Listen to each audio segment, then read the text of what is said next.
You're in Braves country.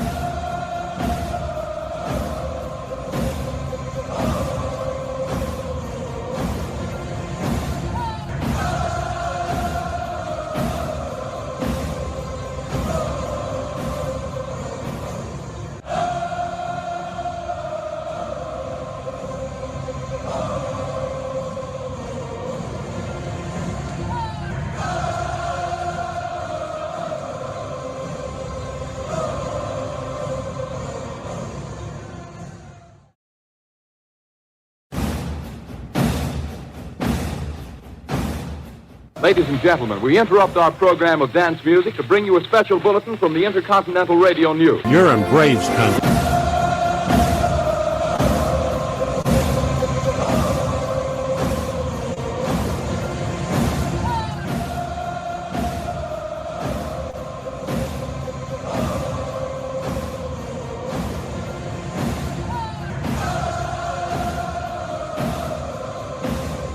Good evening, or good morning, Braves Country. Good afternoon, depending on where you're at. We're right at the noontime hour, Eastern time. Sorry, I had the mic potted down for those of y'all listening on radio and on YouTube, youtube.com/at Country. We're also going live on TikTok. And if you want to comment, please go over to the YouTube channel because it's very hard for me to see. I see a bunch of stuff on the screen on the TikTok, but it's hard for me to read that from. It's that far away. We're going live on radio and on YouTube. Okay, so the bare minimum of this, when we're talking about the rest of the season, you got to look at there's 13 games left, and in the 13 games that we have left. One thing is true, unless there's a cancellation, a rain out, whatever. You are either going to have a winning record or a losing record the last 13 games. You are also going to face the Nationals 7 times, and you're also going to face the Tigers and the Pittsburgh Pirates, which means, in the grand scheme of things, they're very winnable games. They're very winnable games across the board. You can't say that about the entire season because the Braves have been a disaster with the pitchers that they have brought in, all of that. It's been pretty much a season that, I guess for lack of a better term, it's a lost season. But it's a season now that I think you can go in and you can say, all right, going forward, by the way, in the background, the ESPN was on here in the studio. What the hell is Cam Newton wearing? My God. He's I mean, I know he thinks he's something with what he wears, but I'm telling you, yeah, he's something. All right. Back to what I was talking about the baseball. I just caught my eye. I thought it was one of those Tyler Perry movies where the guy's dressing up like a chick. All right. The Braves are going to play 4 games the next 3 days, a doubleheader. Now, one thing I will say, I was looking at the weather. It doesn't look great for Tuesday and Wednesday. It really doesn't. Now, I haven't broken down hour by hour and all that kind of stuff, but I'm just telling you, Tuesday and Wednesday, both days north of 65% rain possibility. And to get a doubleheader in on a day where you have 65% or better chance of rain, that rain better be rolling in early in the morning and getting the hell out, or very late at night, because you've got a 1:05 first pitch, you've got a 6:45 first pitch. We'll see how it goes. I'm not that concerned about it because the season is cooked, and if we get the games in, we get them in. But I don't see them stretching any game to Thursday. If they do, good luck with that. We'll try to put the chat up for you or something, but we're definitely not going to bring you the Thursday game. We got other obligations, and the Braves are off every Thursday in September. So that's been cleared of the books. But probably not going to play anyways, because who wants to hang around and play a game that's meaningless between the Braves and the Nats? That what they would do is they would punt it and say, if this means something on the Monday after the season, which it won't, then to hell with it, and we'll only play 161 games, or how many ever games, because you could get multiple postponements, multiple, and a postponement now is a cancellation considering how bad the two teams' records are. But when you look at what we're going to look at here to start off the show, and it's on your screen on YouTube, if you're listening on radio, if you're listening on TikTok, a couple other of the outlets, we're going to bring Braves Country Radio on Facebook in here in a second. So the Facebook and the YouTube, you can see the screen that I'm looking at. Other than that, you're just going to have to go off the audio. We're looking at the playoff chances as they have been updated this morning, and on your screen, we're just taking a look at the National League today. We're not going to worry about doing the American League as well. Now, one programming note, if you saw the screen card that started off the show, starting Fridays in the off season, we're going to be bringing you a show called MLB Today. And Braves Country Today will come your way Thursdays. And basically on Fridays, we're going to go over everything that we didn't get to on the Thursday edition, maybe with some Braves talk, but also the bigger scope of what's going on in all of Major League Baseball. Because when you hit the offseason and you hit free agency and you hit trades, everything that every other team does directly impacts your team, whether you're a Braves fan or any other fan. So if the Nationals make a signing, it affects you because, A, you're going to face them in the regular season, but also it might have been a player that your team really wanted to make a run at. Just using the Nationals as an example because that's who we're playing this today. So we'll get into the rotation, but I want to give you – so the Phillies and the Brew Crew, they have punched their ticket. The Cubs and the Dodgers are going to be in the playoffs. The postseason. Very good chance that ESPN still hasn't figured out who they're what they're doing when it comes to baseball. I was reading it off the screen, but Major League Baseball wants to call it the postseason. They've always done that. It's a hard line with them. You'll notice anything they ever put out, it's the postseason this, postseason that. ESPN, if you go onto their page, it says the playoff picture because they got football guys trying to do baseball. But the point is, Phillies in. Brewers are in. Brewers most likely are going to be the number one seed in all of Major League Baseball, assuming that they continue to play well. They have 91 wins. The Phillies have gotten a little hot, so they may catch them. But we'll see how that plays out down the stretch. You got 2 weeks, and they've got to make up 2 games. It was a much bigger league. Milwaukee's been kind of playing with their food, and Philly has won, 8 of their last 10, so we'll see how that plays out. But the big thing you want to pay attention to, so you got the Dodgers. They're going to make the playoffs. The question is, do they win the division, or do the San Diego Padres catch them? Either way, both of those teams are going to be in the playoffs. Very, very, very slim chance that they go on a spiral where they lose basically for the Dodgers and the Padres not to win to make in the playoffs. They're going to have to lose every single game, and 2 teams are going to have to continue to play well. That's probably not going to happen. I'm talking about really well. I'm talking about scorching hot to be able to pass the Padres in the wild card standings, which you have right now coming into today. The Cubs are running away with the top one. They are sitting in with 85 wins. The Padres have 82 wins. They are separated by 4 losses in the standings. So 4 losses in the loss column, and you're talking about only having 2 weeks left. Most teams have about 12 games left. The Mets are sitting there. They're sitting pretty right now. They finally ended their long losing streak.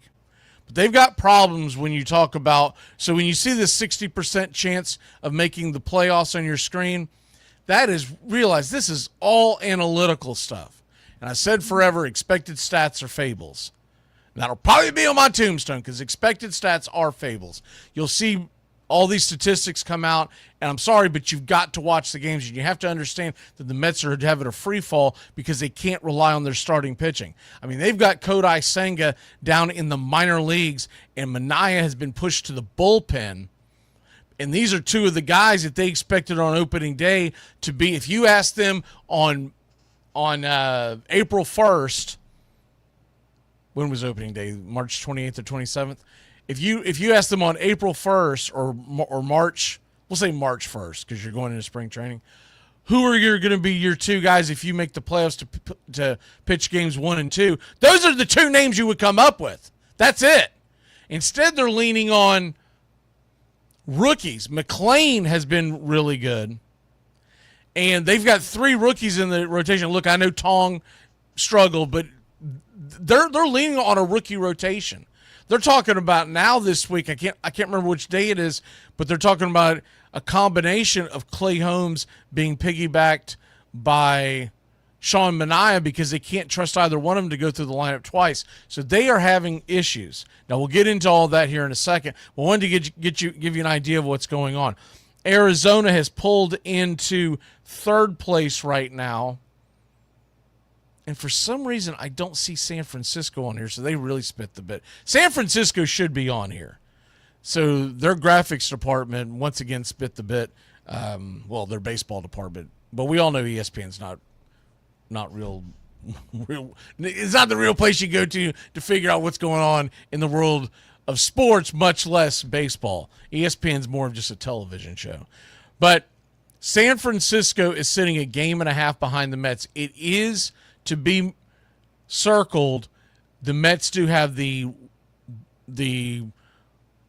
tiebreaker against the Giants, but they do not have the tiebreaker against the Reds, who are sitting 4 back. But if you get in a 2 or you get in a 3 or 4 game tie, then it comes in all these other tiebreakers. That's why I don't really like to get focused on the actual tiebreakers till we get to the final weekend, because at that point some teams have separated from the pack. And you can get an idea of, okay, this is the scenario. Kind of like last year when it was Atlanta, New York, and Arizona. And basically Arizona ended up being the odd man out watching a doubleheader of the Braves and the Mets. And as long as the Braves and Mets split that doubleheader, they were both going to the postseason. If one of those teams had won them both, then Arizona was heading to the postseason. You don't want to be in that position if you're Arizona, but here again. Now, Arizona, they were sellers at the deadline, but here they come. San Francisco, they were sellers at the deadline, but here they come. Cincinnati were kind of stand patters, and they're hanging around, but you can't be getting swept against the Athletics in a 3-game series, and I know it was on the road, and I get that, but you can't get swept by the Athletics, one of the worst teams in baseball, when you're coming down the back stretch trying to run down a team like the Mets and also the Giants. So that's where you're at with the percentages. I don't know why they didn't have the San Francisco on there, but it doesn't matter. For those who can't see the screen, Mets 60%, the Diamondbacks 15%, and I would say that the Giants, their percentages would be somewhere in the middle of that. I'm going to take a wild guess and say they would guess it was 30%, right? But when it's all said and done, you got to look at what we are talking about with the big picture of what are the schedules going to be like, because the schedules now, as we hit the back 2 weeks, they become very important. And we talk about this in the preseason. We talk about, man, if it comes down to this, that's going to be interesting. But then you kind of put it in your back. You kind of put it in the back because you're like, well, what are the chances it's all going to come down to this? It seems like something always comes down to this in baseball. And so now, so for instance, this week, starting tonight, the Padres are playing the Mets. The Padres are still trying to run down the Dodgers. So they're going to get their all. That is a huge series for the Mets. Who are the Arizona Diamondbacks playing? They're at home against the Giants. That's an enormous series because one of them could knock the other one out. If one of these teams get swept, they're cooked, right? They split, depending on who splits and how the Mets fare, they could all still be in it, or one of them could start fading. But that is a huge, huge series. That starts at 9:40 tonight. If we weren't doing the doubleheader of the Braves Nationals tomorrow, I was actually looking at doing that particular game as a doubleheader with the Giants and Diamondbacks on Braves Country Radio on YouTube, but there's just no way to do two doubleheaders back-to-back days. My voice would be absolutely trashed. So, not doing that. All right, here we go. Wednesday, the Giants and Diamondbacks have a getaway day, and that's a 3:40 first pitch. And the Mets and Padres, they're playing a legit night series, all three games. Starting Thursday, the Giants go to the Dodgers, and that's a 4-game series. That is another big series, and the Giants better show up better than they did against the Dodgers this weekend at home, because they need to at least split that series against the Dodgers. You look at what the Padres and the Mets will be doing this weekend. We'll get to the Reds here in a second. But the Padres, they are at the White Sox, so you got to figure that's friendly for them. And the Mets are at home against the Nationals. So while the Giants are fist fighting the Diamondbacks and the Dodgers all week long, the Mets are going to be hanging out with the Nationals this coming weekend. You got to figure they have a good chance of at least winning that series. Now, as far as the Reds are concerned, and if you're going to get swept in Sacramento, if you're going to get swept by the A's, you better make up for it coming this week. Cincinnati, let me see. Do they play it all? They do start their series today. I wasn't sure if it was today or tomorrow. They are at the Cardinals today. They're at the Cardinals tomorrow, and they're at the Cardinals on a getaway day on Wednesday. Cincinnati will then come home and play the Cubs. Now, that's good news, bad news. The good news is you're at home. The bad news is you're playing the Cubs. But the Cubs are wrapping everything up. So you may not get their best foot forward, although most teams are going to continue to play their hardest and their best all the way going into next weekend, because you don't want to get rusty. So it's not like they're going to start benching guys, but will the Reds kind of catch them napping?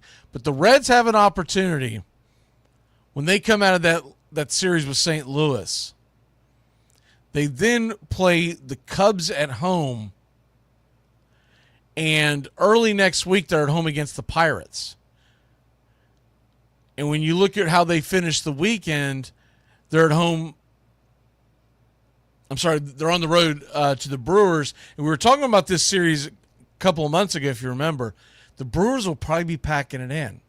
Now, maybe they're still going back and forth with what Philadelphia is going to be doing, and Philadelphia and the Brewers fighting for the best record in baseball. That could be a factor. But regardless, you know you're going to get a bye. So you're not going to put your aces on the mound on, like we'll say, Saturday and Sunday. If they do go to the mound at all, normally it's a very capped pitch count. We're talking about maybe, I don't know,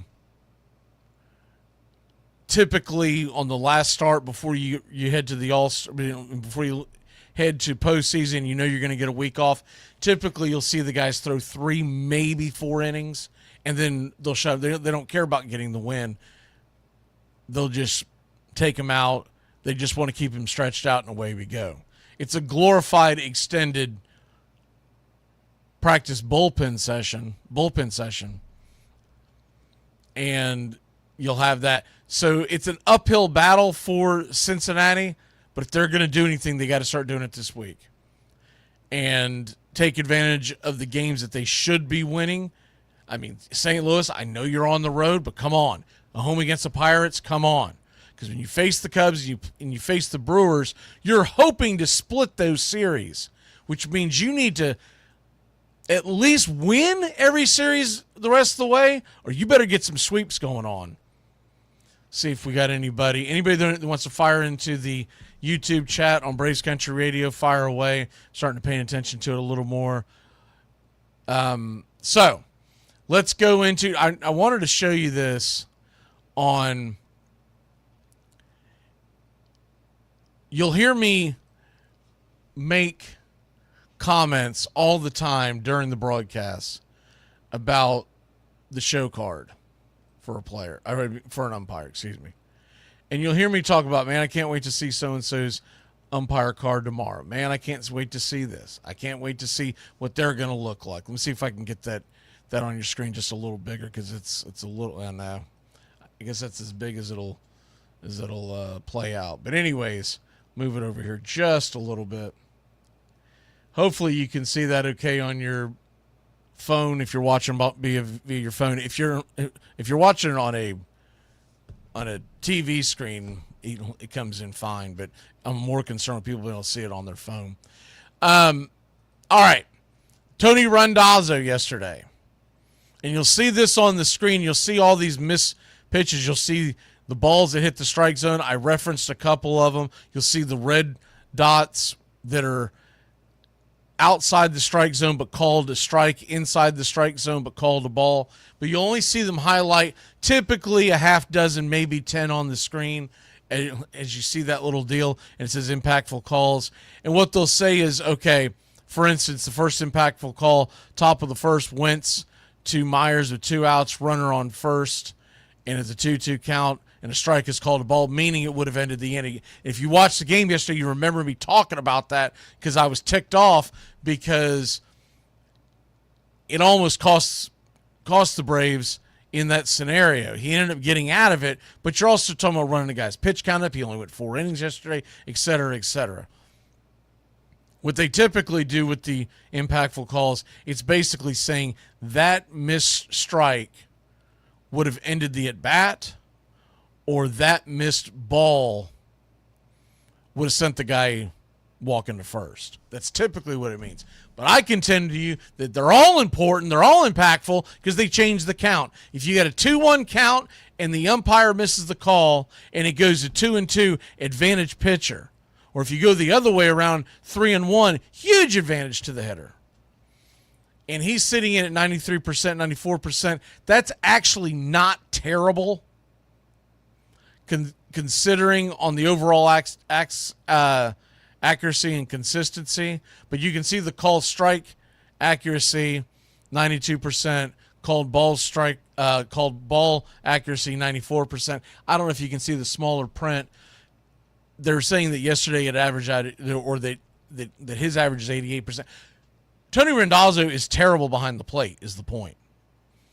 I don't know why, and maybe we'll see it change in the near future, but when we get these ABS systems and whatnot, and they'll probably dive deeper into it, go, man, you've had a lot of balls or a lot of strikes overturned. You might start seeing some guys lose their jobs, and rightfully so. If they're absolutely awful, get rid of them. They're never going to be perfect.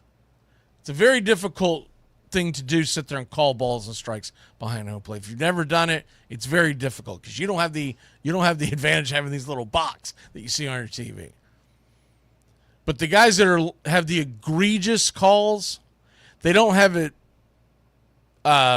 marked as one of the impactful calls. But if you see that bottom left corner where the ball was called and it was definitely in the strike zone, I'm almost 100% positive that was the one that I was laughing at, because it was such a bad call that Wentz threw over the plate and it would have been a called strike 3, and instead it led to a base hit. I don't remember the batter, but I do remember the incident yesterday. So I just wanted to give you an idea on what that is.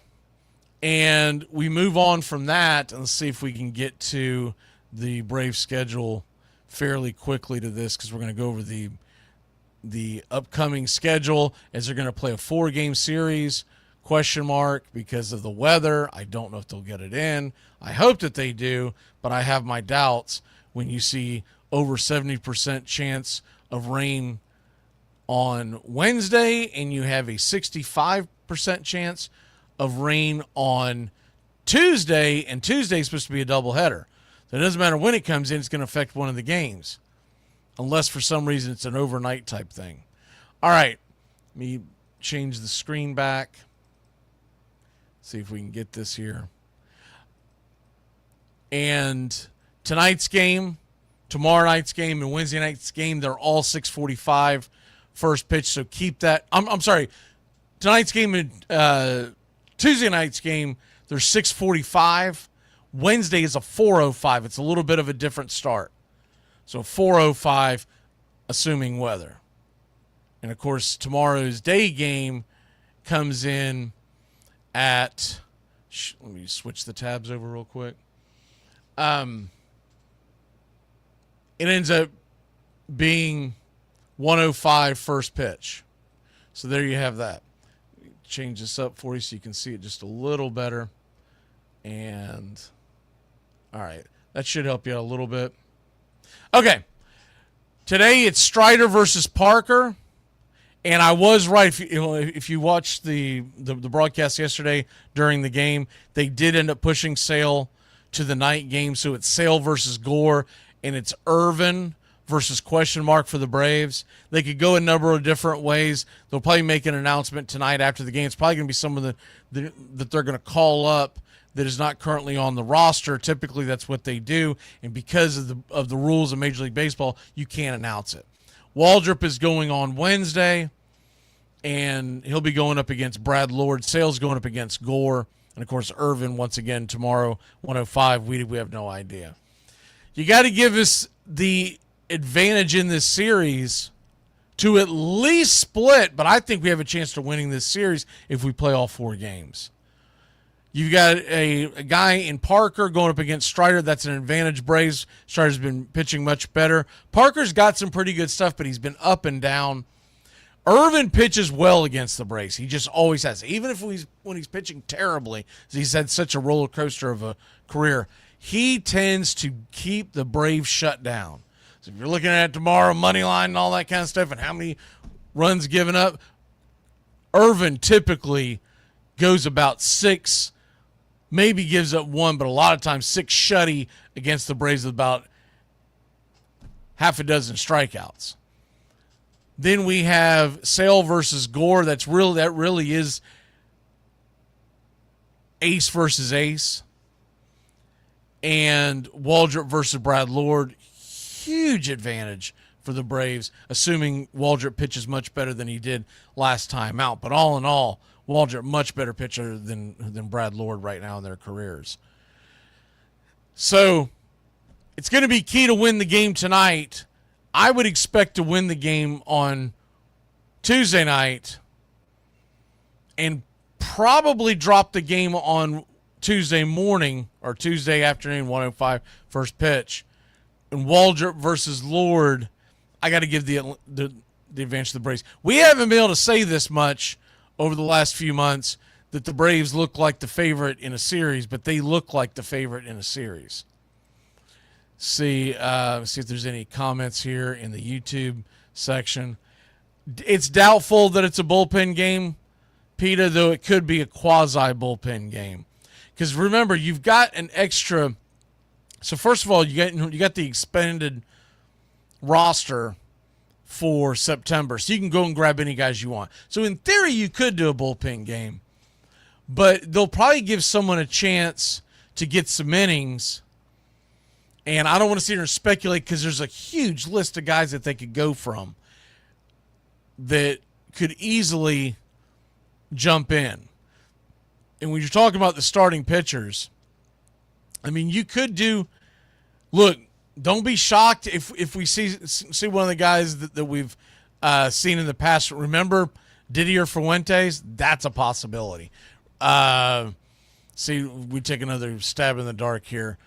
I don't believe you would get him. Well, nah, I'm going to keep that under wraps. But there's a chance that you get Fuentes because he is on the 40-man. You could get some. I hope we don't because it would be terrible to call. But you're talking about Dane Dunning being able to go out there and eat some innings.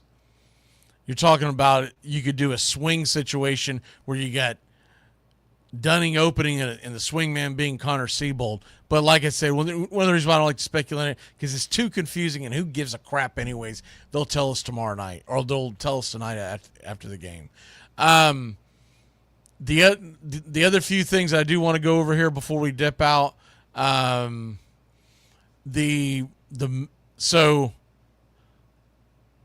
The Braves brought in Luke Williams, and he was added to the Major League roster yesterday. Jake Fraley went on the IL with, they're saying, an oblique strain. I don't know when the hell he did it, but an oblique strain, that's what they're claiming. And he's done for the season because an injury like that's 3 to 4 weeks minimum. Obviously, we don't have that much time left. So he's cooked. Couple of things you do want to know as far as statistic-wise. Matt Olson, 38 home runs and 107 RBIs per every 162 games in his career is what he has averaged. Yesterday hit the 25th home run. He has hit at least 29 home runs in each of his previous 6 full seasons, not counting the 2020 season. So he's 4 home runs away to keeping that streak alive. We'll see if he can do it. It's kind of a big ask for a guy who's been very up and down, and he hits better during day games, that's for sure, but he only has a few day games left. He does get one tomorrow, assuming weather, and then Saturday and Sunday in Detroit, they're both day games. And then obviously the last day of the season, you get a day game. But I want to say, yeah, there's a day game next week as well against the Nats at home. So he does have four day games left. So it's possible that he does hit that 29. I'll be pulling for him to try to hit 30, but if he can get to 29, at least it's an odd statistic, but he keeps that going. Michael Harris II, Money Mike, or as a lot of y'all like to call him, IOU Mike. My God. Listen to this. And remember they were patting him on the back and saying, hey, man, see what Chipper Jones did? He fixed him. Blah, blah, blah. Here we go. Michael Harris, going into yesterday, and he didn't really tear it up yesterday either, but I'm pulling a statistic of a tweet that was going into yesterday's game. He was 10 for 82. That's a 122 batting average and a 310 OPS in his last 22 games. And his his second inning fly out. Okay, so at that point, I guess he was 10 for 83. Made him 1 for 27 on the homestand. 1 for 27 on the homestand, and he's not getting benched. They're not benching him at all. But they're benching Acuna and dropping him in the order.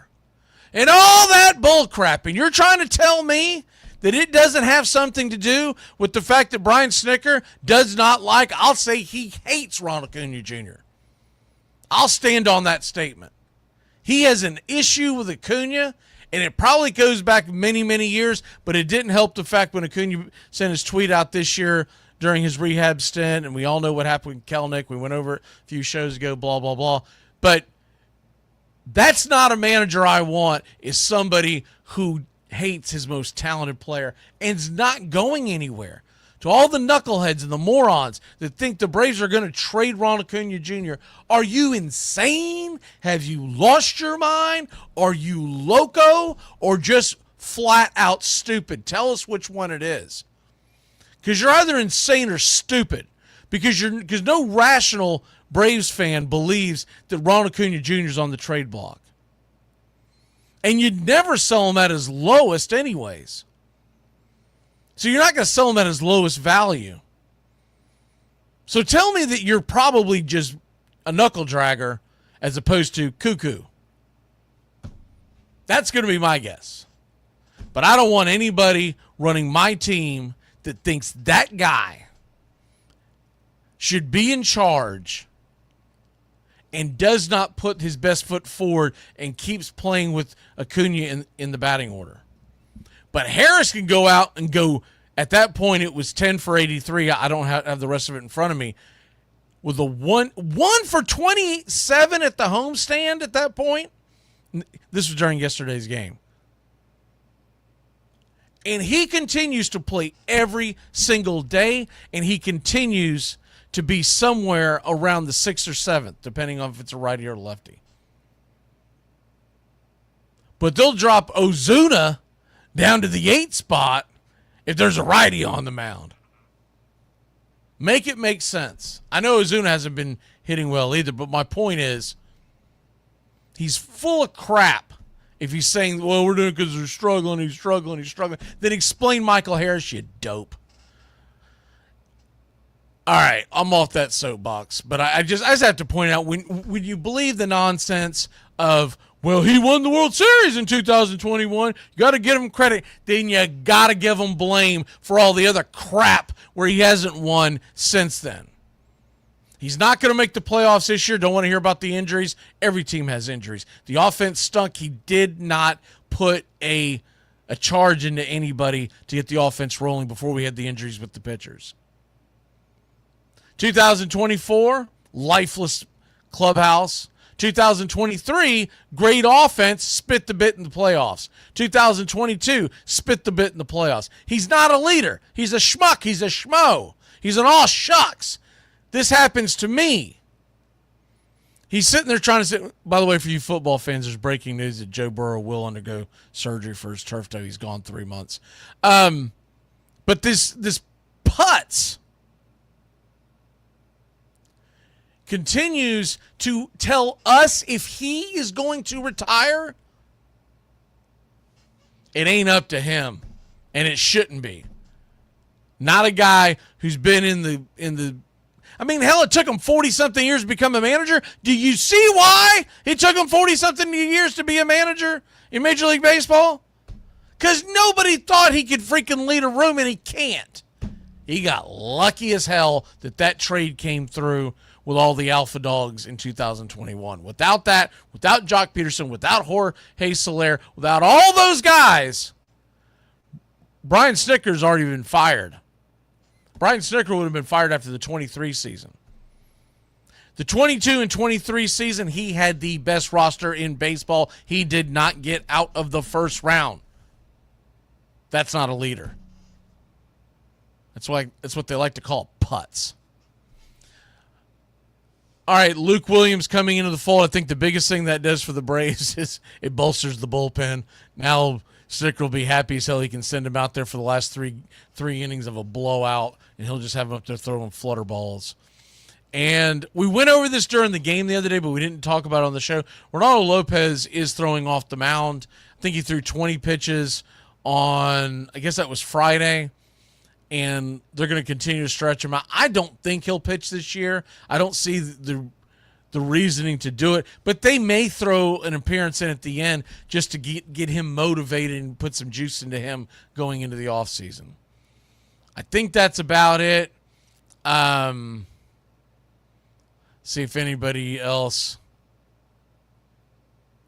has anything, questions or comments in the YouTube on Braves Country Radio. Peter wants to know who a schmo is. A schmo is someone who has to ask that question.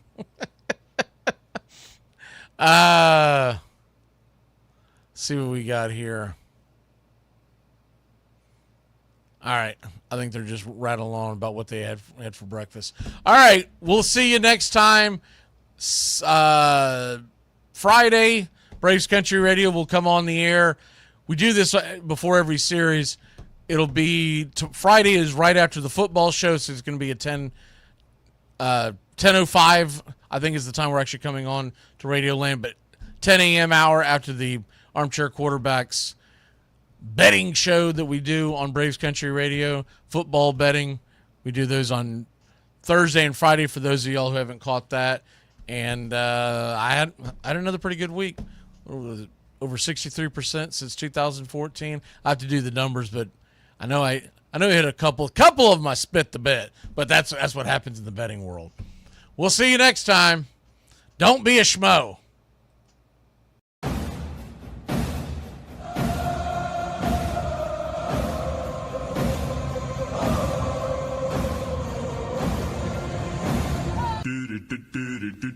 Goodbye, sweetheart. Well, it's time to go. We're back